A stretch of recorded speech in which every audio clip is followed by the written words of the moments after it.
jotenkin toivoisin sille pienokaiselle semmoista harmonista ja rauhallista, onnellista lapsuutta. Itsellä oli aika kurjat oltavat suoraan silloin. Eikös nämä teidän lapset jo rupeaa olemaan ihan työikäisiä? Nimenomaan, sitähän mystiin tarkoitakin, että pojille uudet polkupyörät, että pääsee kirkonkylälle kesätöihin. Sitten teillä oli näitä rakennustarvikkeita? Oli ja on vieläkin, mutta jotenkin se on niin paljon helpompi niin kuin kesällä tehdä tuommoista tiivistystyötä. Teille on tätä harkinnanvaraista myönnetty ennenkin. On nimenomaan. Mutta kun ei ne vastoinkäymiset tule niin yksitellen numerojärjestyksessä.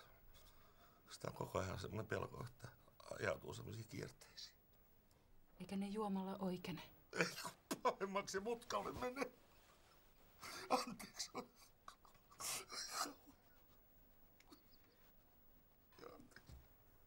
Kauhean.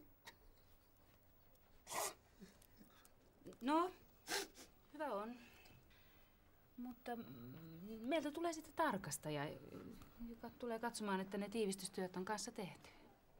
Tarkastaja? Niin, tietenkin, totta kai.